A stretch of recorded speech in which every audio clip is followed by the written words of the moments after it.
Hi, I'm Mr. Simons. Welcome back to our series of videos looking at 9-10 commerce employment issues. Today we're talking again about employment contracts, but we're looking at the National Employment Standards, which is also known as the NES. So, what are we going to look at in this video? What are the National Employment Standards, the NES? What do the NES include? And then, what is the purpose of the NES? Key vocab. Okay, a couple of things we need to know. One is this idea of a safety net. Safety net is like a safeguard against possible hardship or adversity. In our context today, we're thinking about a safety net, a protection that will help stop workers from being exploited. So this is the idea of the words safety net, some kind of protection.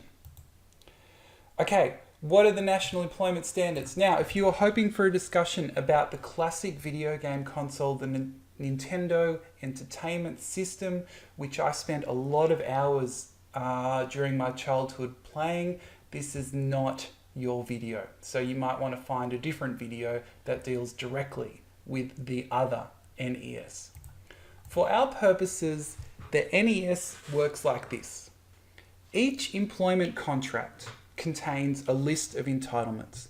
So if you're on an award, enterprise agreement, common law contract, they all contain a list of entitlements.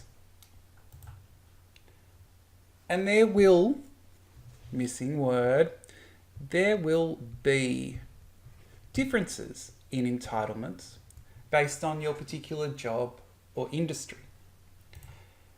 But there are minimum employment standards that most employees are entitled to. Okay? There are minimum standards that most employees have to be provided with. These are known as the NES, the National Employment Standards. So the NES we can talk about, these are the minimum employment standards that employees must be given.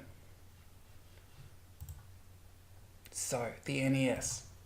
So, most employees are entitled to a set of 10 minimum employment standards. So when we think about the National Employment Standards, okay, so there are 10 standards that people are entitled to. So, and these national employment standards apply to workers on all sorts of contracts, all the contracts that we've looked at. And also, full-time and part-time workers must get these minimum standards.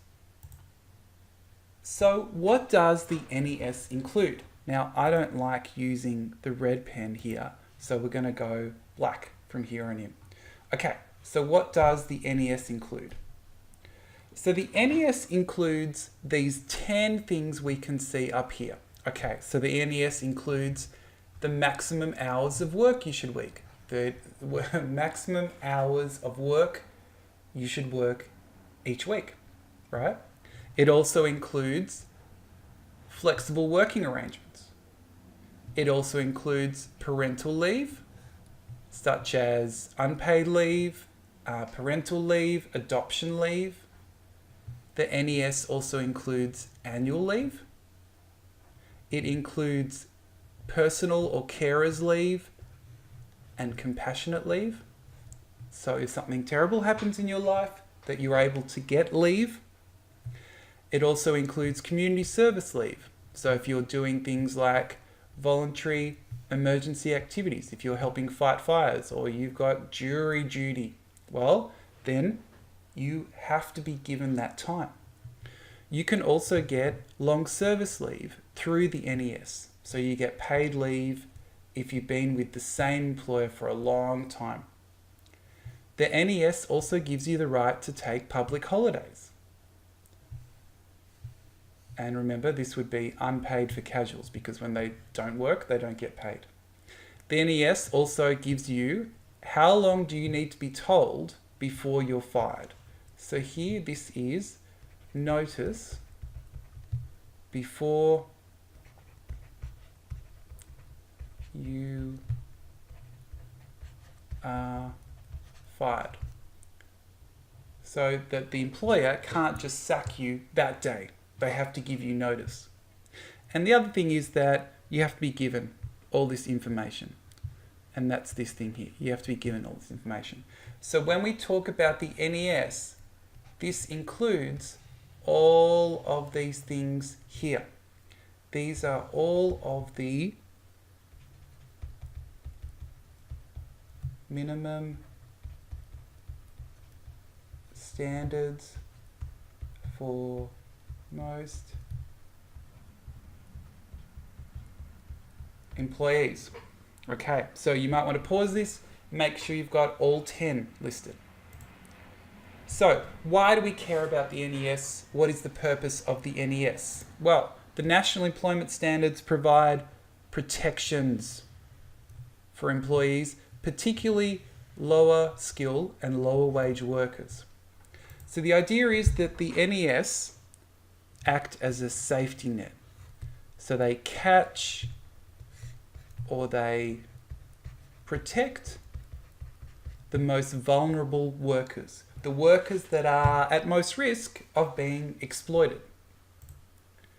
So by creating 10 minimum standards, employers know that they must at least meet these standards and not exploit employees. And remember, if you're a really valuable employee, you can get entitlements that are well above the NES. But the NES sets the minimum for most employees.